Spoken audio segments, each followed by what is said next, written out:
Got 20 seconds. Come on, Amanda, go. Keep moving. Good. Get those knees up. Explode. Good. Explode. Let's go. Up. Drive forward. Let's go. One more. Go. You are listening to the Fight Strength Podcast with your hosts, Phil Daru and Jason Burgos. Hello. Welcome to the inaugural, the maiden voyage, if you will, episode of Fight Strength Podcast. Fight Strength is a weekly podcast bringing you some serious expert knowledge on the science of strength and conditioning for professional fighters. I am Jason Burgos, and co-piloting this ride is the man with the expert knowledge, strength, and conditioning coach to a plethora of superstar fighters from American Top Team, the one, the only, Phil Daru. Phil, what's happening, man? I'm doing pretty well, but I guarantee you nobody's got that intro on their podcast like you do, man. You did a great job. I like that. I mean, I don't mean to brag, but, I like to set people up, play a little Steph Curry, a little Isaiah Thomas here. You know how I do. Not bad. I did the right thing by getting you involved in this. I do appreciate it, for one, and I'm truly happy that I get somebody as well qualified as my man Jason. So thank you. Same to you. I mean, you are the talent. I am just like the background producer. I'm just trying to guide and help out and just showcase your skills. But, not only do we have a man like Phil Daru here bringing his expert knowledge and his experience, nearly a decade of work, there's more to this show. Not only will he expound upon his near decade worth of experience training fighters, we also will have a big name guest on each week, to get your interest and bring it on in as we just talk with them and shoot the breeze and just let them know and find out what is their life like outside of the sport. Now, on this first episode, we will have a very special guest, the very talented and diverse legend of MMA, the one and the only Dean Thomas. But before we get to our guests, when we open the show, we will do a little Q&A with Phil where he can answer some questions from you, the listeners, on topics related to strength and conditioning, because the man knows a lot about it. Right, Phil? You know a lot about this stuff. I know a little bit. I've been told that, so I think we'll be all right. I mean, you train superstar champions like Joanna Champion, because I don't want to say her last name and just butcher it, so I'm just going to say Joanna Champion, King Mo, Dustin Poirier, Valor Eternal. I mean, the list is endless on the talent. This man helps people go from good fighters to great fighters with his strength and conditioning. Well, I appreciate that, man. All right, so the first question is from Aaron Pybus, and he asked, what are your main concerns when formulating a program for your athletes? And I think this is a pretty good question, because I'm curious about it myself, because, you train fighters of various ages and skill sets and weights. Does an opponent dictate the program? Is there like a long-term plan? What kind of answer do you have for Aaron? So let's take a step back and really, understand the full program itself. Now, first, before any formulation of the program, I must assess and test the athlete's movement qualities. All athletes are given a standard readiness questionnaire that has questions on there, or a form pretty much, that evaluates fighters' needs and wants at that time. Now, once that's done, we move to a specific movement assessment, testing, whether it be, functional movement screen or a Dari test system. But fighters must go through this before we start the camp in general. Once that's established, then I can go over any dysfunction, any imbalances the fighters may have, and prescribe them corrective exercises to help with dysfunction and formulation of the overall performance. Then I'll take a general specific approach, meaning basically I'll work in overall general movement properties that will carry over or quote unquote transfer over to the fight game. As far as like worrying about opponents and how to mitigate their strengths throughout training, my focus generally as a physical preparation specialist or a coach, whatever you want to call it, is to basically improve and perfect their strengths that they already have. I leave all the other stuff to the skills coaches to get them ready for their opponent. My job basically is to make sure that they are fit enough to train and to perform and improve their athletic performance. For the long-term plan is basically just to progress them in cycles to make sure that they are getting better each camp. Now, So I hope that answers it. That's interesting because it's a great answer because I was always curious if a fighter, if he's fighting someone maybe that's stronger or maybe that's faster, do they try to adjust and match that on a level? But I guess it makes more sense, and it's good to hear that you just make them better at what they are already good at, and then leave the strategic things to the other coaches. Yeah, I mean, so a perfect example would be my last camp with Joanna, getting ready for Jessica Andrade. I mean, obviously, Jessica is a very physical, a physical specimen, strong, very athletic, very powerful. But our game isn't going to depict around what she has going on. Now, of course, I definitely want to make sure that she's getting better in her strengths. So her speed has to be there, her speed endurance, but I also wanted to improve on her explosive power, improve on her strength, and get her a little bit more, I don't quote unquote bigger in a sense, but basically to make sure that we are getting good joint integrity, making sure that her tissues are able to withstand the entire camp. So doing that with some hypertrophy in the beginning of the camp is not so bad as long as you're doing it correctly with the right amount of tempo. You won't get, she wouldn't slow down or anything like that, which actually will probably lead into our next question. Well, now you're playing point guard here. Wait a minute, I thought that's what I'm doing. Damn, hey, I got the script. This guy can do ready, it all. Man. I'm Unbelievable. All right, moving on to the next question. Bob Mayer, I hope I said that right, asked, how can a fighter put on size and strength without losing speed? Another great question, considering that, you've had a lot of fighters recently, which is big difference than the last, the history of the sport, moving up in weight and having success, or just moving up in weight more often than general. We almost thought GSP was going to fight Bisping. McGregor has moved up and become a 2-division champion. Donald Cerrone and Kelvin Gastelum have, good examples of moving weight. So what do you have for Bobby here? All right, so first of all, we have to look at how you're actually training to actually gain size and strength.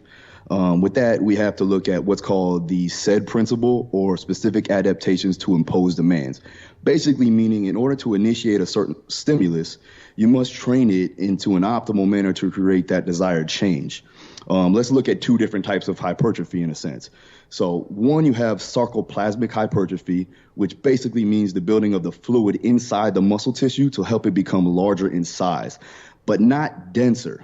AKA, you got to think about a bodybuilder looking kind of 3D-ish, right? That's the building of the fluid inside the muscle cell, not so much for strength, but more for looks. Then the second is myofibril hypertrophy, which is the building of muscle fibers inside the cell, making it much more denser. So, think about two cells. One is actually looks like, a lot more wider and bigger in circumference, but doesn't have a lot inside of it.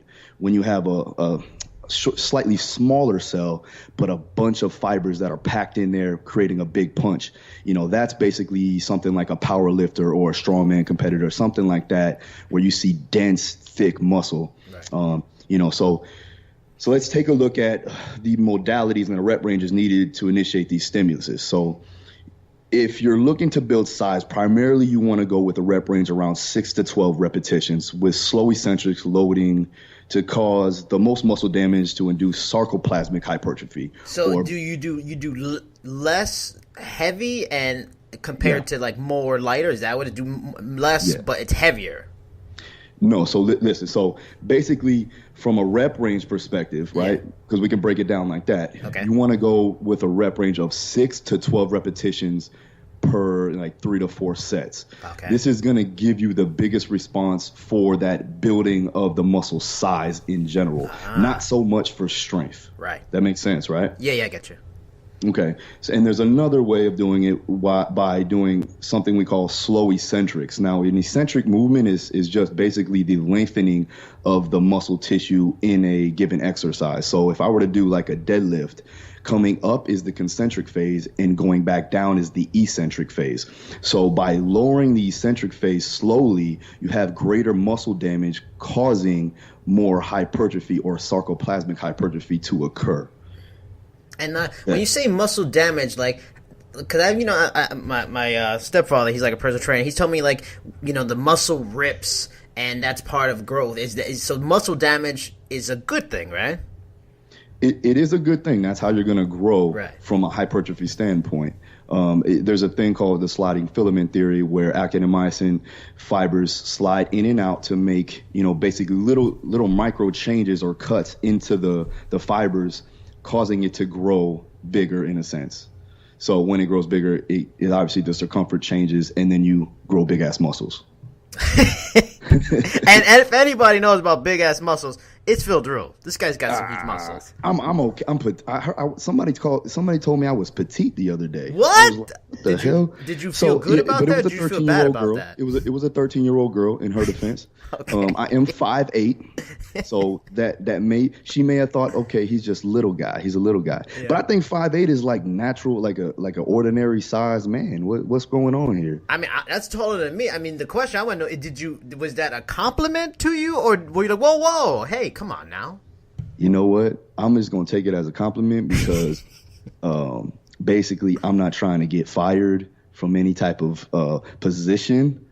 It was actually one of my client's daughters, so I was like, "Thank you," pretty much. But my client actually came to my defense and was like, "No, he's built like a brick shit house." There you go. That's the answer. I mean, the foul language is kind of messed up for the kid, but that's the answer I'm talking about. Hey, you got to be ready, man. You know what I mean?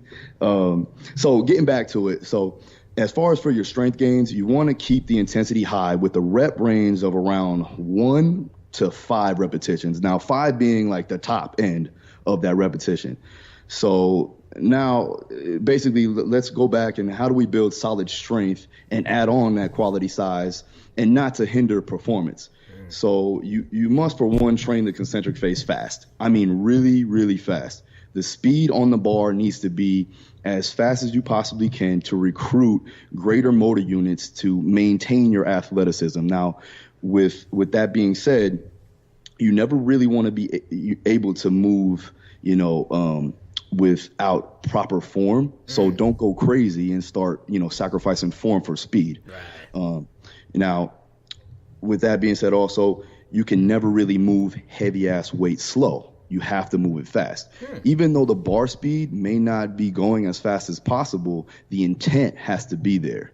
So for, when you're doing these exercises and these movements like squat, bench, deadlift, things like that, the bar has to be moving with intent of as fast as possible. And that's going to build a greater explosive strength response. It's going to, obviously give that motor unit response. And that's just going to help you get stronger in general.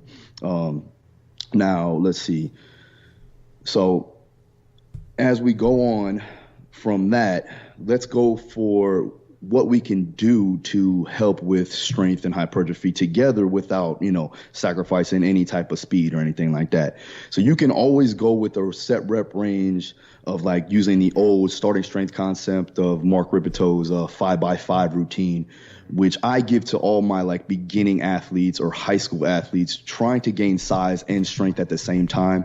So you can still go heavy, moderately heavy. We're talking 80 to 85% of 1 RM or 1 rep max, and really get into, still doing some volume. So you're going to be doing like more, it's going into more strength endurance, but you're still getting some strength out of that. And make sure you're doing that with all your compound movements. Like I said, with the squat, deadlift, bench press, overhead press, power clean, things like that. That's actually going to, produce the greatest amount of performance out of the exercise. And on a side note, make sure you still do your mobility work and your explosive speed and power drills, just to make sure that you're not losing that at any given time. Now, as far as like what you said with the fighters going up in their natural weight class, I feel like that's probably the best thing to happen to the sport. Right. It's way safer for the fighter, and it just carries them over for long term, and they'll be able to stay with the sport for a longer time. So definitely, I like what all these guys are doing. Being smart about it. Getting guys to really do their weight cuts efficiently and safely. And, I think that's where we need to head, from here on out in the fight game. I have one more question for adding on to Bobby's question, because I know it seems like the diet is a major part also of adding strength and size. I watched this documentary that was great about like power lifters and all the stuff they ate. Now this is not for pro athletes, but what's the diet change in terms of let's say you want a fighter's moving up in weight class, but just by one, so you're not going to add a lot. Like what changes and adjustments might come in something like that? Well, with anything, if you're trying to build size, you have to put in more calories than you expel. And the same goes for if you're trying to lose weight. You have to put in more, more activities or burn more calories than you consume. So, that all goes back. That's the easiest way to really manage it. Then you can break it down into like your macronutrients and things like that. We're talking protein, carbs, and fats. And now I'm not really the biggest nutrition guy out there. There's a lot of great guys that that I've worked with my other fighters. George Lockhart being one of them, works with Dustin Poirier, and he can really break it down. We should get him on the podcast actually pretty soon. Yeah, I like that for sure. But I think that in order to actually gain size, you have to do it slowly. You have to do it methodically. You can't just go ahead and eat donuts all day and pizza every day. What? Oh, that was what I was doing. I know you're trying to build size. I know you are. I seen you in the gym. I seen you. But listen, that was after I ate the pizza. We can't go to Dunkin' Donuts every day. We can't do it. What if it's only like 2 donuts instead of 3?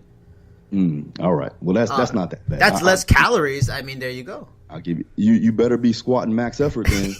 You better be doing it. It's very slow, so I'm not getting the max out of it.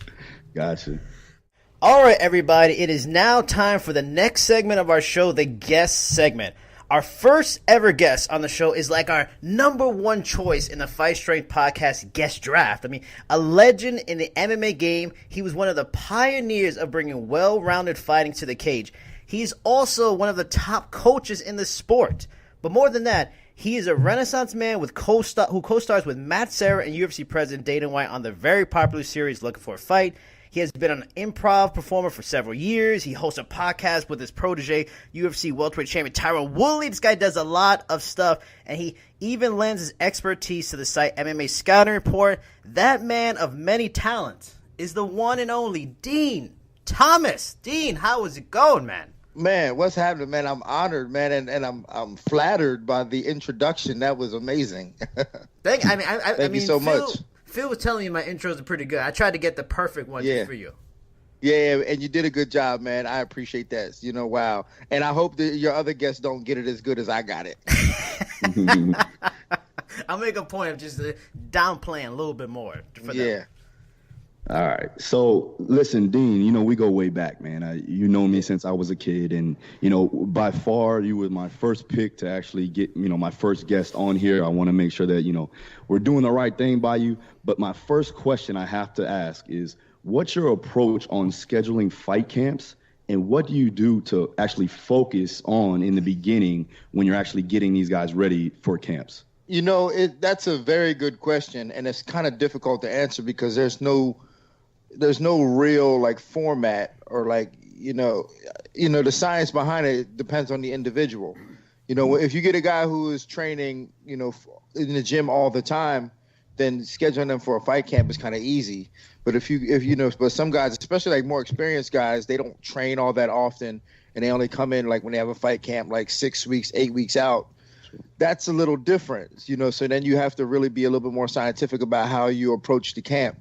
So in a nutshell, and in general, it's a very individualized approach that you have to take in order to schedule a fight camp for each person.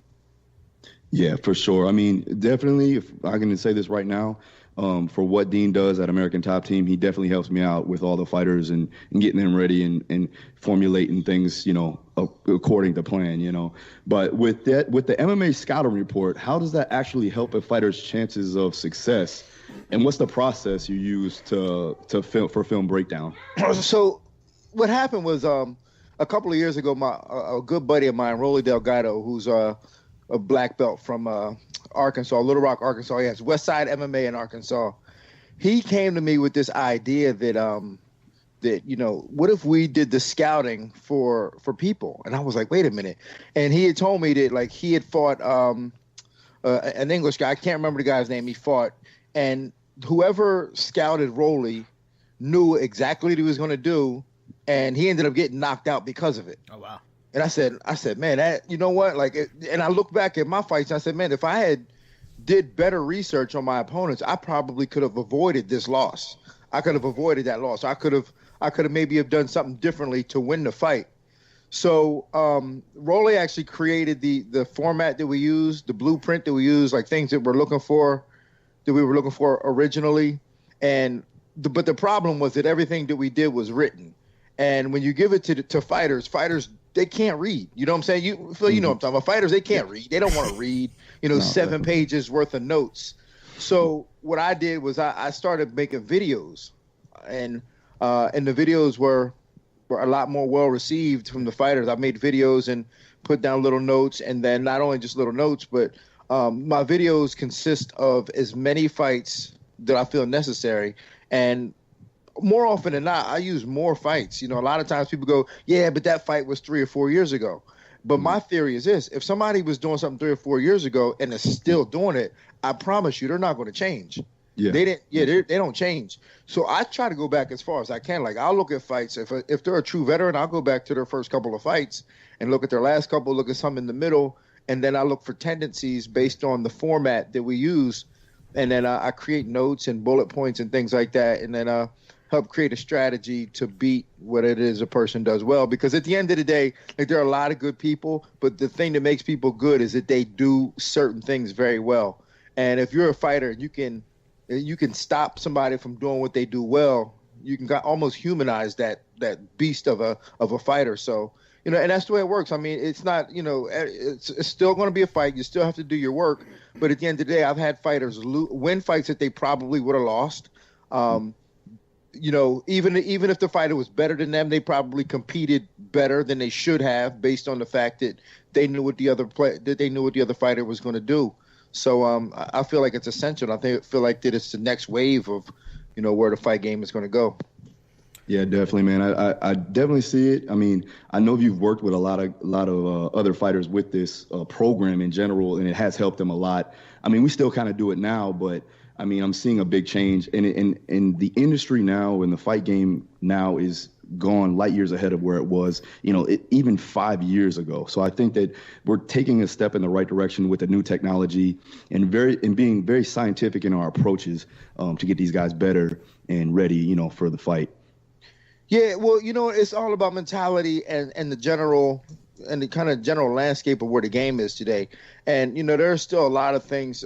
The mentality is still kind of an old school mentality. And it's kind of, and I've been talking about it recently, it's kind of, also echoed by the fans too. I mean, because the fans want to see these brawls, and then it makes the fighters want to brawl. Yeah. And in fact, like, the more we do that, the more we take away from the integrity of the sport. I mean, we want to call this a sport, but if it's a sport, we have to treat it like a sport, not like a brawl or this backyard fight or this guy or everybody going, come on, get him.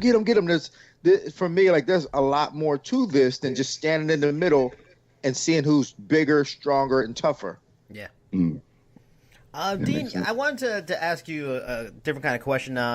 I read in an interview where you mentioned that even as a fighter, you always saw yourself as an artist, and now many inside the MMA community and beyond are getting to see what, you further establish yourself in all these kinds of things, the improv work, looking for a fight.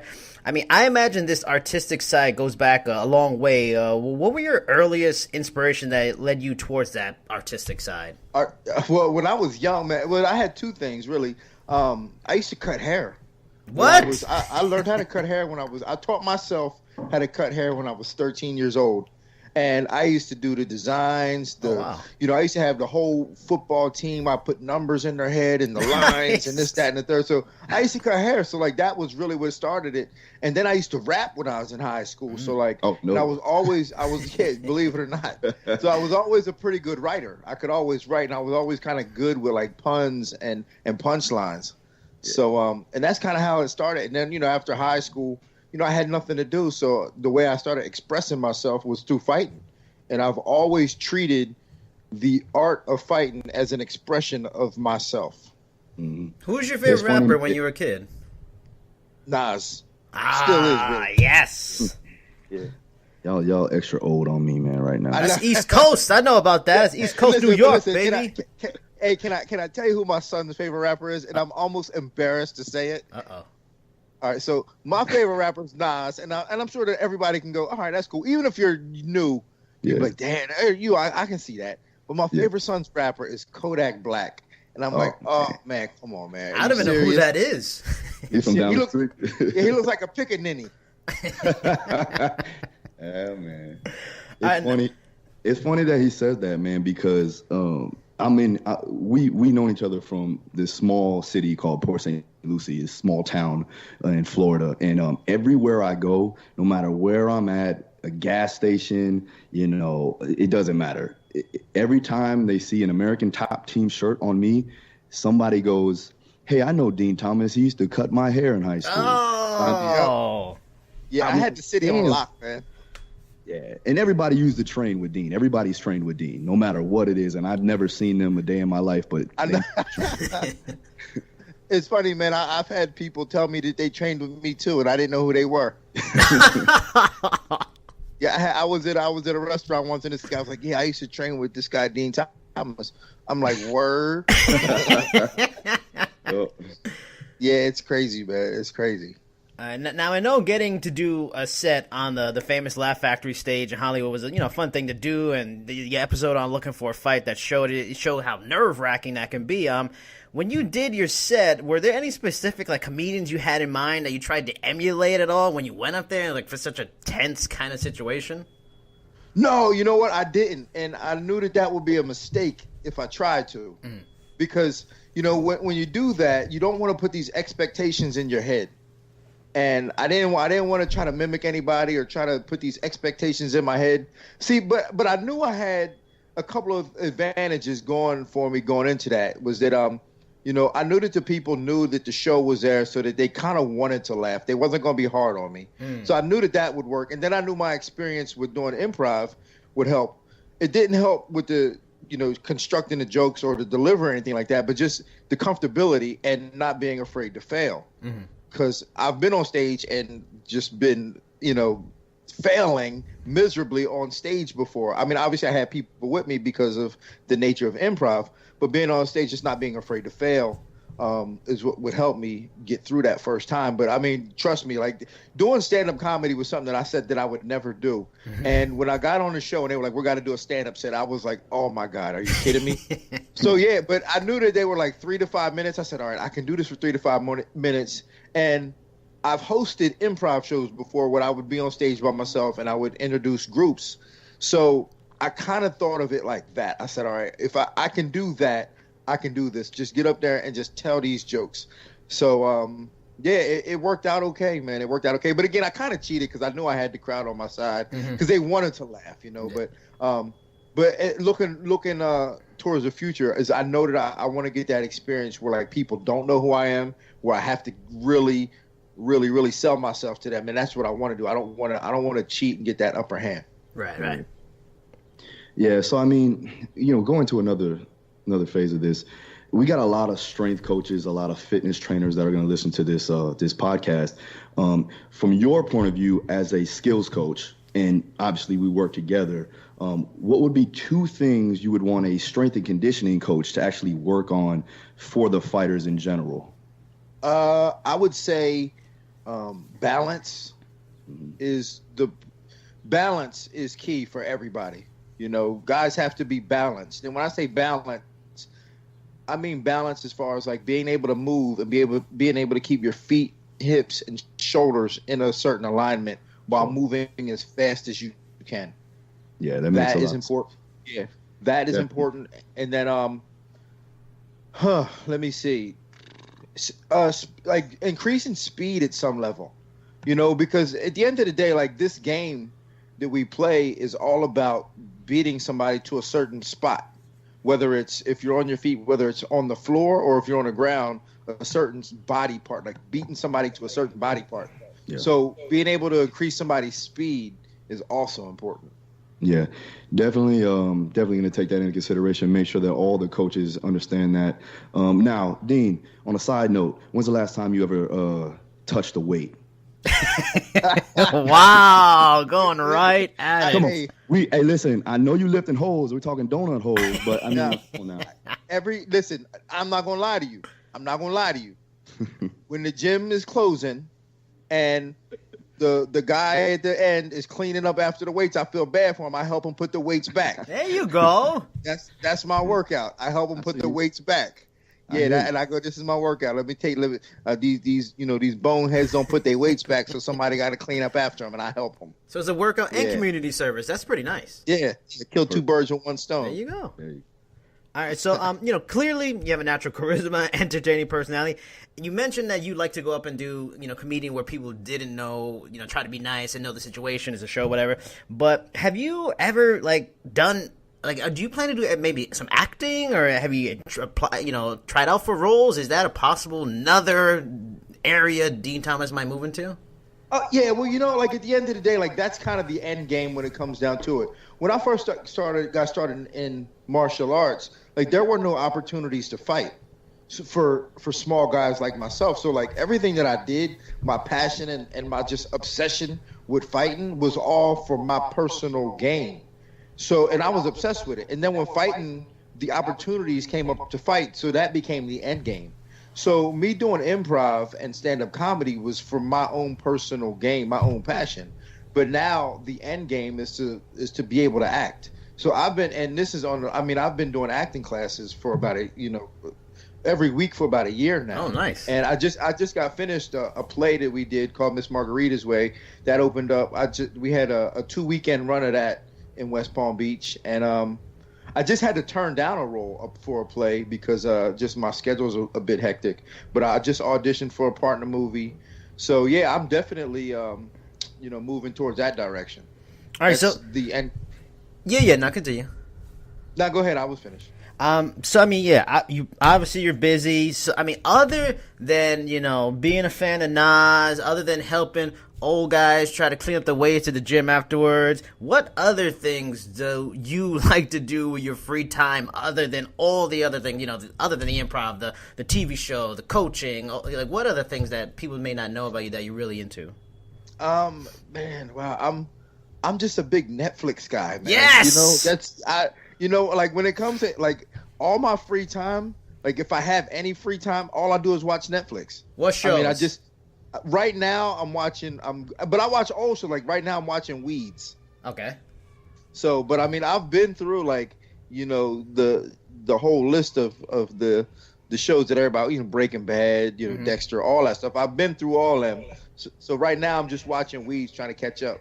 What about the Marvel shows? The Marvel shows, I watched them. I watched Jessica Jones was my favorite. Yes, me too. I like Daredevil, Punisher though. I thought that was pretty. Yeah, good. I like Daredevil too, but Jessica Jones my favorite because she like black dudes. So I was like, I like her. Yeah. See, this is what you get when you go into retirement. You get to do things like this. Yeah, man, I'm over here I don't even know what you guys are even talking about. I must be retired too then. Yeah, I think you are. When you graduate and then throw up the double bicep pose and put it on our Facebook page and everybody likes it, then I guess you are retired. You're good. You're good there to you go. All, mission accomplished. All done from here. That's it. Yeah, trust me, man. I'm a Netflix guy. I always have a show. Right now, I watch Weeds and 30 Rock. So I always watch a comedy and then kind of a longer drama. Even though Weeds is comedy, it's still kind of dramatic. So, but I watch one sitcom and then another kind of a dramatic show all simultaneously. Nice. All right, so now for my last question now, in 2014 when you made it official that you were retiring, you said in an interview how being remembered as an influence to the new breed of fighters has meant a lot to you. Now with all the various endeavors you have that, what would matter and what would you like to most be remembered as? Now I know you said the acting is the end game, but is it more important to be remembered as an influential fighter in a sport that influenced great superstars and helped to, or would you like to be known as the best coach in the sport, television personality, actor, or simply just a guy that had no limits and did what you wanted to do? Yeah, that's really what it is. My idols in this world are guys like Mos Def who rap and act, and he's a political activist. I don't want to get involved in that stuff, but just guys who can do it all. A guy like Donald Glover who who raps, acts, sing, like everything. Jamie Foxx is my all-time favorite guy of all time. To me, he's the most talented guy in Hollywood as far as like he can play the piano, he can sing, stand-up comedy, act, he's funny. And you know what I'm saying? So like those are the things that I want to be able to say that I can do. I want to be able to act, do comedy, do serious roles, fight, whatever I need to do in my field. I just want to be just not even remembered, but respected by people in those industries. Now, Phil, I know Phil wanted to bring up a story about you leaving him hanging back in a fight back in the day. Uh-oh. So let me stop right now. I'm not gonna I'm not gonna do that to him right now. I want you to. Like, I like when people make me uncomfortable. So listen. But he does this, I'm pretty sure, to everybody. But I think it was more of like you got to kind of grow up, kid, and handle your business on your own. Which when he was younger, I remember stories that I heard that, he didn't even have anybody in his corner. He had to actually, throw some tape on his hands and go out there and fight. I think he asked the doctor or something in the stands to actually corner him. Wow. But from that, like, I remember being in Louisiana and basically not knowing what the hell I'm doing. It's like I think it was my first or second amateur fight. And we're back there. I'm getting ready, and then I'm just about to go out, and then like I'm like, where's Dean? What's going on? And right before I go to walk out, he just pops up out of nowhere and is like, yo, you guys ready? So but listen, it all ended up well. I won the fight, and Dean is very, very, he's not as vocal with his younger guys. At least from my perspective, I know he's going to be yelling at Tyron and all that. But like, as far as he's got an approach of like, you got to learn on your own, especially, when you're coming up. So I can definitely see where he's coming from with that. But still, in the sense that it was kind of funny to me, you know what I mean? Well, but Can I tell my side of the story? do you, baby? All right, so basically what happens, I went to get a hot dog, right? And there was this like chubby white girl in line that I was kicking it to. And then I heard him call Phil's name. I said, oh my God, that's my guy. So then I had to run over to him. This happens a lot, obviously. This happens a lot. I can't help it, man. It's that the combination of chubby white girls and hot dogs gets me every time. Yeah, so hot dogs have accumulated over time. He went from 70 to 210. Yeah, and it's not all good weight. You know what I'm saying? I know. Tell me about it. But Phil, you're absolutely right, because with my experience in this game, I mean, I've been in this game, training and fighting since 1995, and one thing I know is that the most important voice that any fighter is ever going to listen to is the one inside their head. And oftentimes all they want is another guy around them to echo that voice in their head and confirm what that voice is saying. And that's not always the case. So it's very important that people learn how to be self-reliant in this game and to be able to have that self-talk and and tell themselves the right things to do. And oftentimes I let people, hey, do it, man. Sink or swim. Let's see what you got. Let's see what you're made of. Let's see how you get through this by yourself.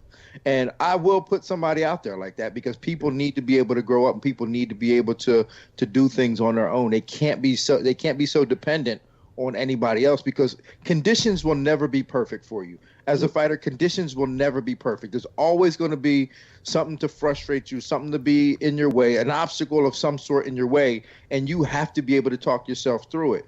And you might not have that guy that you want there. You might not have, eat your favorite breakfast, or you might not have your lucky underwear, but you have to get through it. So at times I will put the test to people and be like, hey, good luck. Let's see how you manage.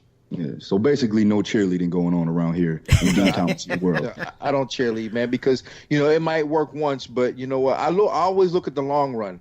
I had a professional career that lasted about 15 years, because I always looked for in the long run of the thing, not just one fight. And if you got cheerleaders around you, that's going to end quick. So you need to be able to do things on your own. The only thing that's constant for you is you, not the people around you. Definitely.